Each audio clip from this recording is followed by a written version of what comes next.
What's going on, everybody? And welcome to season 1, episode 1 of the Biz. Right there, see it? Yay. Okay, so enough about that. Our first guest is Adam Favors for today. We're gonna do a weekly thing. I think we're gonna do weekly on this, different aspects and of the music industry initially, and then we're gonna, broaden into other things. Whether it's DJs, program directors, managers, record execs. Today's interview is with a guy named Adam Favors. He's a record exec that's worked with the majors as well as done his own independent thing. All right, so let's get into it with Adam right now. So what's going on, Adam? I'm glad you could join me for the Biz. This is episode 1, too, by the way. I appreciate it. My man. So let's get right into it. Run down your resume to the people. What you done, start to what you got going on now. I started out as an intern. I started working for this label called EMI, which no longer exists. But it's funny because we had the first D'Angelo project, the Brown Sugar album. We had Prince's album after he had left Warner Brothers called The Emancipation. We then turned around and also had the Hey AZ. Remember AZ had that joint Hey AZ? Yes. So we had that project that was coming on. Then what happened was, who knew that this was going to be the new norm? Because EMI was like a major label, and then they ended up shutting down. You know what I mean? And then when they shut down, I basically took like a month break, and then I ended up going to Virgin because Virgin was a part of EMI, so they kind of like shifted some of the staff over to Virgin Records. And then Virgin Records, that's when I was over there. I worked the Looney's I Got Five on it, which is the weed classic anthem. Classic still. And then I had the Janet Jackson's Velvet Rope. I worked Gang Star's Mass Appeal. I did Scarface the Diary. Wow. So I had a few of those. And then I ended up working for Shaq. And I left I left Virgin to go work for Twism. And because Twism had just did a deal with A&M and secured it. And the part of the deal is that Shaq's staff had to come in and be the promotional department, the radio promotional department. So we went in, and there, besides working at Shaq's album, and most people don't realize that Shaq is actually a platinum selling artist, because that Can You Stand the Rain, that first album with the Fushnikins and all the rest of the other stuff, like he actually went platinum on it because he had his first deal through Interscope. And so then, because remember the joint with him and Biggie? I do. Yeah. So he had that joint. And this album was called Respect, which was a great album, really, really good album. He put a lot of work into it, a lot of great producers, everything. But I think because of the fact that he had gotten so much bigger in basketball, that people kind of like didn't want to take it as serious, thinking like, it's just another athlete trying to fulfill his rap aspirations. But you know who could rap their ass off? And believe it or not, and I tell people to listen to? Dame Lillard. Lillard, yeah. Lillard can rap his ass off. Like he would serve, to me, like right now, he'll give a lot of these dudes that are like rap, quote unquote rap artists, he'll give them the business. Wow. Dame's actually rap. He can rap. But I think you're right though. Sometimes you're such a big basketball star or whatever, baseball, football, that gets hidden. That overshadows, what you may really be good at, that people may not give you the same break that they would give you and Die. You know what I mean? Just coming out of nowhere with it. So then from there, I ended up going to Warner, and then at A&M, so we did the Shaq album. We did Corrupt's first solo album after he had left the Dog Pound, called Corruption. And from there, which was a double CD set, which was dope, is because one side was like the West Coast side and the other side was the East Coast side. And this is during kind of like the height of the whole East Coast, West Coast, beef situation. Yeah, because he's originally from like over here, right? He's originally from like Philly. Yeah, he's from Philly.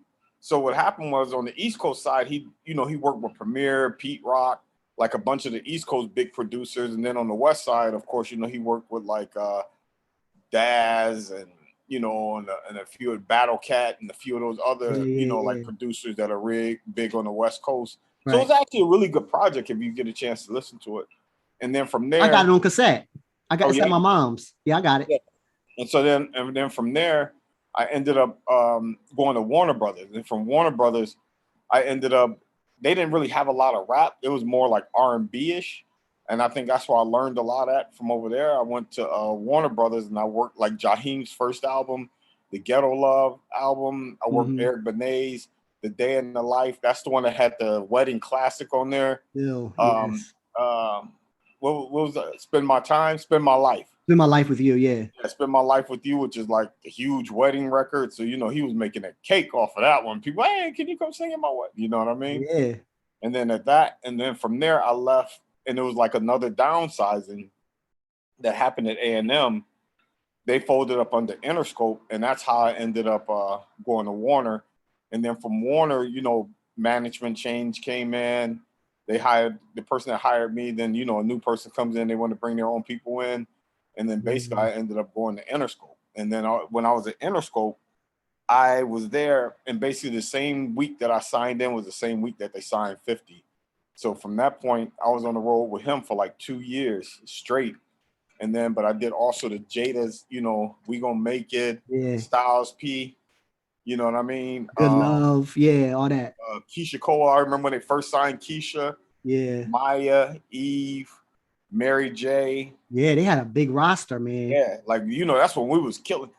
Like, and then the craziest thing is when you look at the whole streaming thing, one of the first real true streaming artists, even before Soulja Boy, and you know, was there with Soulja Boy, but one of the first real streaming artists was this kid Jibbs. Remember he had the joint Chain Hang Low? Yep, I remember.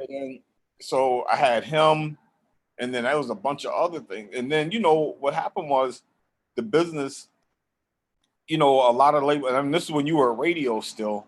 And, you know, so when a lot of people started getting cut and the business started downsizing, so they downsized and was like, you know, not because of job performance or anything, but just of a financial aspect. And I understood that. And then they just let me go. And then I started my own company, the BIZ Group, you know, and then I've been doing my own thing, you know, ever since, which I found out was a blessing, because it was like everything I had learned up until that point of me first getting into the business and the relationships I had built and developed all came to this. It's almost like when you're moving out of your mom's house. Yeah. You know, when you're moving from home, like everything you've done was the build up to you getting your own place.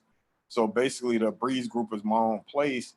And what I did was I never, and you know, this relationship thing, when they talk about relationships, really is true.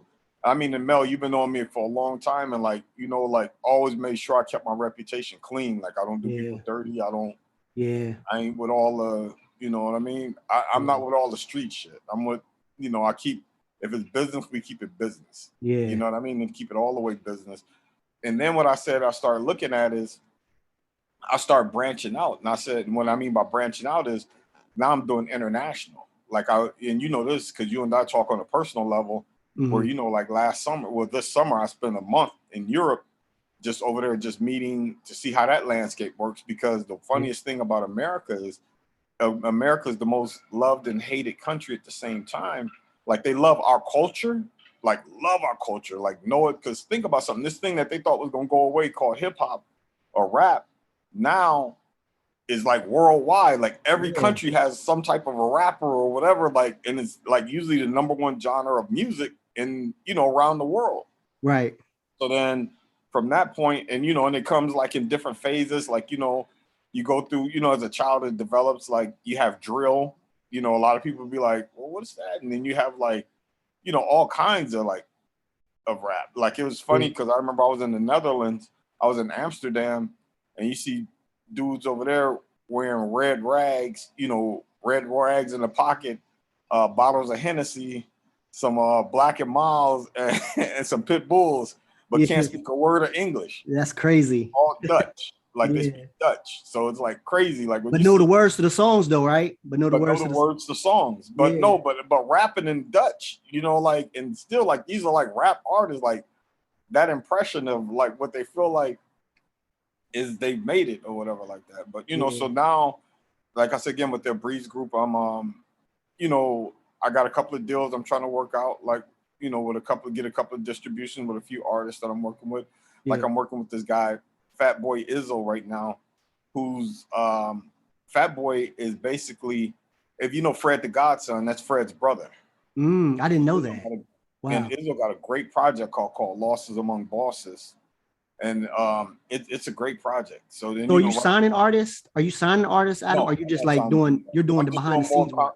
a lot of consultation, Mm, consulting, and promotion, marketing, whatever like that. And so right now, because of the situation of like how his music is going, like we're supposed to go to like Paris for like a week, and then he's going to record over there, but he's also got some French artists that are going to get on his project, and we're going to have a couple of label meetings. Because the problem that I see with a lot of artists sometimes, they feel like, oh, if I can't make it at home or whatever like that, or America, this, that, the other. Like, yo, my man, go somewhere else and find the American dream. I mean, you can find it.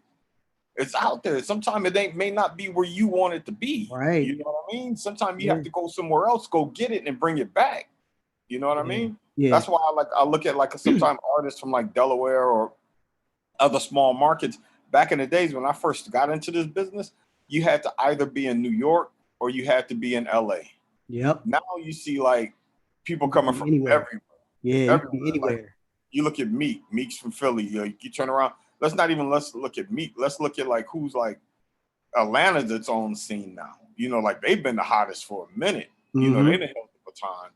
You know what I'm saying? You got this little kid, Lil Nas X. Who the hell knows where he's from? But his impact that he done came through and made, like, forget his lifestyle, but Yeah. how he jumped onto that country. He came through the country world first, and then before he announced, he was living his truth in a sense. But it is what it is. Yeah, because that record was on like 7 different charts, wasn't it? Wasn't that record that longest running record in Billboard history now? 19 weeks on the charts, number one. Wow. You know wow. what I mean? So what's the time frame or record label that you had the most fun at? Out of everything that you just said, what's the most fun you had? All of them, because all of them were different. All of them were like evolutions of growth. You know what I mean? Like when I joined EMI, I was an intern, so I'm barely coming into the business, so I'm learning. Right. You know what I mean? Then when I end up going to Virgin, I had to be a little more hands-on into the radio world because the position that I had at EMI, they already had somebody at Virgin.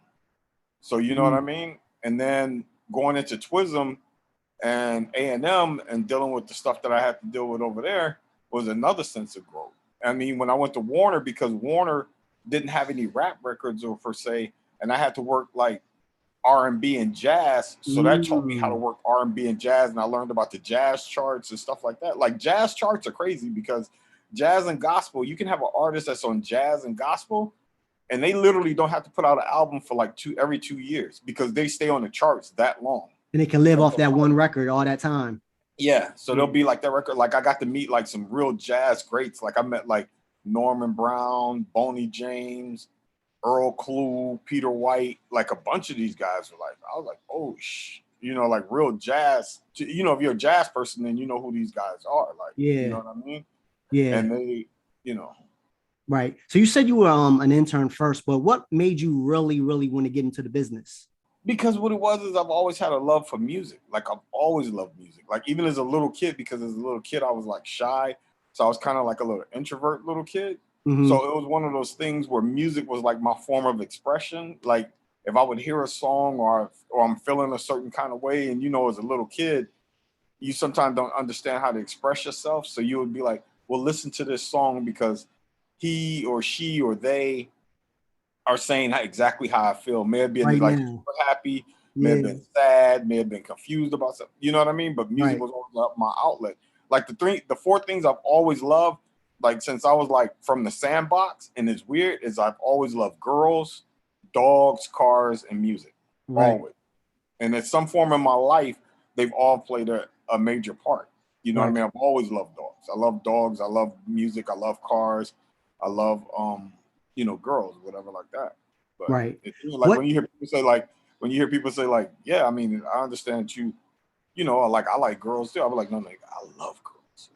Women are the most incredible thing on the planet. I think women are incredibly bad. The way they think, the way they rationalize, like it's like a science project for me that never ends. Like I'm like, so how did you come up with that out of me saying this? Like, Right. And then, and cars, I just love cars. I think cars are like old cars or new cars or all cars. All cars. I just love all cars. But I preferably love old cars. I love old cars because I think old cars to me are like a pieces of art, like the way that they will form the metal, shape it, and the uniqueness of it. Because a lot of these cars nowadays, they just seem like they just keep the same body style and they just change the interior. Whereas, you know, if you look at older cars, a lot of the older cars, like they changed the whole and complete body style. Like, especially when you came through the 60s. Yeah, when you came through the 60s, it was like they kept like maybe little things, but each year it was a different body style. It was a different, something offered different, like whatever, like that. Right. Like if you look at between 55, 56, 54, 55, 56, 57 Chevys, they all look different. 58 look different. Then when you get into the 60s and you start looking at the Impalas from the 60 up to about 60 to about 69, like they changed. Like, you know what I mean? Like it's like being a car person, you got you know certain things that you see that you know that they changed in them. Like, you know, a 63 and a 64 Chevy don't look the same. They right. to the average person, they look the same, but there's little nuances that they've changed, like in the grill. A 66, a 65, they only built that body style one time. A 66, they built the body style different. The 67 looks almost like a 67. I mean, the 68 looks almost like a 67 and the 65, but it's just different. Like, I just love cars. Like you might be a pro at this, Adam. No, I just love cars. You know what I mean? Then when they got into the 70s, they found it was cheaper to almost just keep the same type of body styles for about 3 years. Yeah. And they just changed like the headlights, the tail lights, the insides a little bit. But just little stuff. Yeah. So how do you see the future? Going back to music for a second, how do you see the future for the music industry? What do you think is going to happen next? I think what's happening with music is right now is that it's kind of like in this little weird quagmire, like in a sense. But music is, you got to remember something. Music is older than anybody you know. Think of the oldest person you know, and music is older than that. Music goes back since the beginning. Yeah. You know what I mean? Yeah. Music's older than Jesus. Yeah, it's in the Bible. Yeah. Yeah. So what's happening is with music right now, it seems like a lot, especially with like a lot of these labels and all the rest of the other stuff, they're looking more at the bottom line and the profit versus the talent. Like before, it was all about the talent. And, you know, like when you hear like the Luthers, the Marvins, like, you know, but I still see it coming because it seems like the talent is suppressed right now. And is it cool to curse? Yeah. And the bullshit is like at the top right now. It's almost like in that era of like when rap, like the 90s, 2000s, when we talked about like, you know, it was good to be the hustler. Like you talked about getting money. You talked about being flashy. Now it's about, I want to be the dope fiend. I want to be the junkie. I want to be the hoe. You know what I mean? Like the things that we looked at. We looked down at. Hell, when did hoeing and stripping become a career opportunity? You know? Now. You know what I mean? I was like, I'm cool to be a hoe. You know what I mean? It's cool to be a stripper. And it's a number one record, right? Like, look, I'm cool. I'm cool to be a fuck boy. You know what I mean? Yeah. It's cool to be that. Like all those things that we look down upon. But I think that you have certain artists now that are coming through that are shining through. Like, you know, like you got that kid. And music has opened up so much, like I was telling you about, like worldwide stuff. When you turn around, you look at like the Wiz Kids with that record Essence, biggest record of the summer. You know what I mean? And you starting to see music is starting to come its influence from around, you know, the world now, and that's starting to penetrate. And I think that's because people are moving around the planet. People are like traveling. People are becoming nomadic in a sense where they're moving to different places and they're saying, well, I want to bring some of my music with me. And then as they're bringing it, people are like, yeah, I kind of like that. I may have not like heard that, or I may have not, you know what I mean? But I think music's gonna be okay. But I think that in a sense, you got to weed out the bullshit. You like get off the dummy shit. And I think it's a lot of dummy shit out there right now. Yeah. So how do you think an artist should prepare his or herself for a life in the music industry? What do you think they should do? I think that they should prepare for it like if it's any other kind of business. Like if you're going to open up a restaurant, if you're going to open up a shoe store, if you're going to open up any kind of business, you got to prepare for it like that. Don't fall into the, oh, well, how did Mel get on and I'm not on? Because you don't know what Mel went through to get to the point. A lot of times people look at the finished product, but don't see how the beginning is. And like, Mel been grinding for like 8 years, 8 or 9, 10 years to get to where he's at now. That his dividends are starting to finally pay off. You don't know about Mel having that side job that he had to, work in a sense to keep the lights on, but also to still be able to pay for this dream. You know what I mean? So, I think a lot of people try to dismiss that, and it's like, you can't do that. Yeah. And it's not an overnight thing, but I think that we're in a highly technological age that use the internet, use SoundCloud, use YouTube, use, all these other platforms that are out there for you to get onto it. Because, now as an independent artist, you can go directly to Spotify. You can go to Apple Music. Yourself. You don't necessarily need a label and then make the label come to you. Yep. Labels are sitting back just watching streams and, what's growing and what's making noise or whatever like that. Because the real field of A&R is no longer there no more. I don't really feel like that's there. I feel like to me personally, I feel like the A&R man ain't nothing but the connection.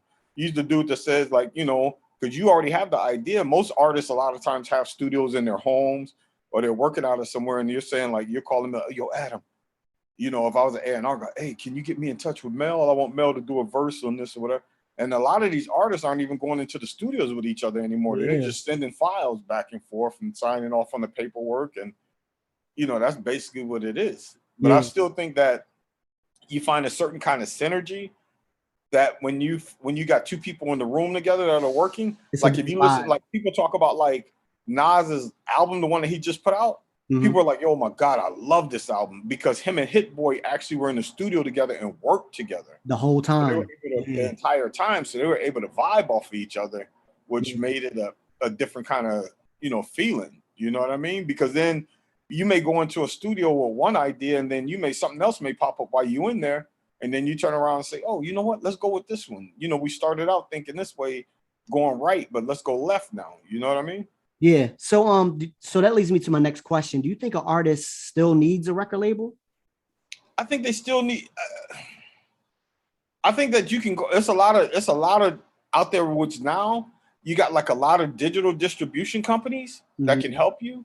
That can, you know what I mean, and you can really go in and cut your deal or whatever like that. But then I think it depends. It's an individuality thing because you have to go in and say, if you sign to a major label, how much of it do you want to do? How much work do you want to do? Do you want to hire somebody like me to come out and get you the airplay or consult you and tell you what you got to do? Or do you want to be like, well, I just want the label to take care of it, but you also realizing too that you're giving up a much more percentage of what you would be getting because the label is doing it, because the label is not doing it for free because they think that they like you. They're taking a certain amount of percentage of, your residuals and income and providing you. They're basically playing the bank. Like, they're saying, you want this video? Okay, we'll fund you for that video, but we're gonna recoup that money. And recoupables are like monies basically that the labels require, that the labels they're legally entitled to get back for putting up for you. And recoupables are basically like, a bank loan. So the label becomes the bank, lends you the money, finances you, and then once they finance you, then they're entitled to a return on their investment and what's owed to them. Yeah. But then in certain situations, if you say like, look, I can do this, let me do my own marketing, let me do my own, I'm gonna handle my marketing, I'm gonna handle this, I'm gonna hire my people, and I need you to just do my distribution or my digital distribution, then they take a certain percentage out of that. And it depends on how it may be. That's why, like, a lot of times you hear a person say that I'm going independent and the person sells 100,000 units and he's end up making more money than somebody that sells maybe gold or platinum, because the way his deal is structured and there's less money as he had to give, he's living a great, or he or she or they are living a great lifestyle that you'd be like, shit, I should have been independent a long time ago. Yeah. You know what I mean? Because you turn around and it's funny, I was looking at the kid Russ and he was saying that he calculated the amount of money he had started making when he was an independent when he first started out. Then when he went, and I think he signed the Epic, if I'm not mistaken. Yeah, he did. So he had signed the Epic and he was showing the amount of money that he was losing because the label was taking their cost or whatever out of it. And then when he went back because he's back independent again. Yeah. And then once he went back independent, he saw how his finances changed in his favor. You know what I mean? So if you can do it, I say do it too. You can do Yeah, it. but it all depends on the person, because not everybody has that type of work ethic that they want to go and do those type of things like that. You know what I mean? Some people just be like, nah, I'm cool. I'm just cool with just making. The problem is that's why you see like a lot of sometimes with older artists, and they'll talk about like, I was ripped off, or my management ripped me off, or my accountant ripped me off, because they weren't as far as busy savvy, or not that they couldn't be. It's just that they just wanted to just deal with the making of the music. I just want to make music. I don't want to deal with the other part. I want to have somebody else. And I'm more from the Oprah world, where Oprah says no check goes out without my signature. Because in that way, as long as you're paying attention to what's going on, and you have to dedicate the same way you dedicating yourself to your craft, you also got to dedicate yourself to the business, and you got to make sure that you are wondering where all these I's are being dotted and T's are being crossed, because at the end of the day, all that comes back on you, and you can't say, oh, I didn't know, like, because, you know, it was a few scandals, and you'll probably hear about a few more that are going to come up. Not saying I know of any, but you'll hear about where somebody was getting ripped off, like Lady Gaga got ripped off from her accountant. And not only was he ripping her off, but he ripped off several other like high-end people that he had, because he was living a certain lifestyle, you know, private jetting it, and, you know, spending money on that because they figured that he was doing right by them. And I'm like, nah, I'm a grown ass man. I can keep control of my own money. Yeah. You know, I don't give anybody the power to sign off on my cash like that. Yeah, but that's what happens if you're not really keeping an eye on your books. Anything can happen, right? Yeah, that happens. So, last question, $1 million question. Do the artists still need radio? Now, here's the thing with that's a great question. What happens is radio fails to realize that sometimes I think radio fails to realize that they still need the artists, and the artists do need radio in a sense, but it's a hand-in-hand situation. Radio realizes, a smart program director realizes he has to change. And what I mean that he has to change is to the aspect of, you know, they're no longer the gatekeepers to the music that we hear. There's satellite, there's Spotify, there's Apple Music, options. Mega options, SoundCloud, YouTube. There's all these other different options of what it is, and a lot of times, I think a lot of these older programmers, they'll go back and like, oh, research is coming back that direction. And you'd be like, but how can research say that? Like, dude, I'm 700 million, you know, on my SoundCloud, I'm 700 million people that didn't listen. Like, I'm approved by like 600 million that tell me that the record is hot. And you're telling me that because you did research, that research is coming back saying that this ain't the dude, I don't really need you at this point. I'm like, my video was out. My video's on YouTube and Vivo. And right now my video, dude, I'm like 10 million views on my video. So if that's not the real numbers, and my numbers are doing great on the streaming side, my numbers are doing great on the satellite side, then at what point do I really need you? Like, you remember back in the days when you and I used to talk, and then, you know, when you guys used to have those shows down there, it was like the artist had one price for radio and one price for, you know, the actual promoter. Right. Now, you know, you'll find like a lot of these radio stations be like, well, what's our price? And they'd be like, the same price as the promoter's price. You ain't doing nothing for us. You didn't help break me. Yeah. So I don't need you. Like, I'll tell you a couple of artists that came through that radio didn't jump on, that streaming services and satellite broke, was like your Daniel Caesars. You know, you turn around, you look at like a Daniel Caesar. Like, he was the first one to tell radio, like, you know, you guys didn't help me. Chance the Rapper. Chance came through, you know what I mean? You look at Macklemore. All these dudes were independently and coming through this internet, you know, building up a fan base by hitting the streets and all the rest of the other stuff that came with that. You know? Yeah. So, but they still need each other. But an artist has to realize too that the reason that radio's playing his music isn't because radio's in the business of playing music. Radio's in the business of advertisement. You know what I mean? Radio's in the business of saying, like, look, if you're a business here, these are where our strongest numbers are. How do we keep people entertained if we're not doing talk radio or whatever like that? How do we keep the bills being paid by these advertisers? Because we're saying, like, look, we have listenership. So how do you keep listenership? If you're somebody after a certain core that you're going after, you play music. And then the music that you play gets you from one stop set to the other stop set. And I mean, this is a world that you know better than me, because usually in an hour, there's what, 2 stop sets an hour per hour? Yeah, most of the time. Maybe 3? Yeah, most of the time too. Yeah. So then, you know, at that point, you're running how many commercials on the stop set? Man, I've heard people doing 10 minutes. It could be anywhere between like 5 and 10 minutes, to be honest with you. So you're doing 5 or 10 minutes in the stop set. Remember, there's 60 minutes in an hour. So you're talking about 20 minutes basically of commercials. Yep. 20 minutes of commercials. So all that other time, they're just playing you music to get from, which usually a stop set starts at what, like the 20 and the 40? So now it's like a 16 versus a 48, something like that now. Okay. Yeah. So basically what Mel is saying is that the first 16 minutes of the hour, you're getting music to get into a stop set, which means when you get to the commercial break, then you're running 10 minutes of commercials. So imagine that's from like 10:16 to 10:26 is nothing but commercials. Mm-hmm. And then you're going to go into from 10:26 to 10:48, you're going to go into commercial break again. And then it'll end because by legal federal law, at the top of the hour, they have to make an announcement of what you're listening to. Right. So you try to be back into the music by then. Huh? Try to be back into the music by the top of the hour. Yeah. Right. So then you usually at the top of the hour, meaning like that exact hour, top of the hour is like 1 o'clock, 2 o'clock, 3 o'clock, that they're stating. If you pay attention to radio, you'll see that they're stating, you know, at 1 o'clock, they'll be like, this is 107.9 KISS, Delaware. So they have to do a identification, right? Right. Yeah. And the call letters, but yeah. And the call letters. So just WW, what was the call? WJKS. WJKS, 107.9 KISS, Delaware. You know.